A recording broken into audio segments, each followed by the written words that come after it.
Hello guys, ఈరోజు వీడియోలో dark web అంటే ఏంటో తెలుసుకుందాం. ఇంటర్నెట్ అనేది ఈ ప్రపంచాన్ని ఒక చిన్న గ్రామంగా మార్చేసింది. ప్రపంచంలో ఎక్కడ ఉన్న వ్యక్తులతో చాలా ఈజీగా కమ్యూనికేట్ చేస్తుంది. అలాగే ఏ వస్తువు కావాలన్నా మన దగ్గరికి రావడం, ఏ సమాచారాన్ని వెంటనే తెలుసుకోగలగడం, ఇలా ఇంటర్నెట్ ప్రతిదాన్ని సాధ్యం చేసింది. మనలో ప్రతి ఒక్కరైనా గూగుల్, ఫేస్బుక్, యూట్యూబ్, ఇన్స్టాగ్రామ్ అన్నిటినీ ఉపయోగిస్తాం. మనం ఇవన్నీ చూసి ఇంటర్నెట్ ఎంత పెద్దదో, అలాగే ఇంటర్నెట్లో ఎంతో సమాచారం ఉంటుందో అని అనుకుంటాం.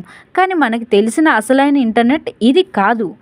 ఇంటర్నెట్లో మనకి తెలియని ఇంకో ప్రపంచం ఉంది, అదే డార్క్ వెబ్. మనం ఉపయోగించే ఇంటర్నెట్ని ఐస్బర్గ్తో పోల్చవచ్చు. లైక్ ఐస్బర్గ్ మనం బయటికి కనిపించేది చిన్న భాగమే, కానీ అసలైన ఐస్బర్గ్ నీటి కింద ఉంటుంది. అలాగే ఇంటర్నెట్ కూడా మనకు ఉపయోగించేది చాలా తక్కువ, కానీ అసలైనది మనకు కనిపించనిది ఇంటర్నెట్ చాలా ఉంది. సాధారణంగా ఇంటర్నెట్ 3 భాగాలు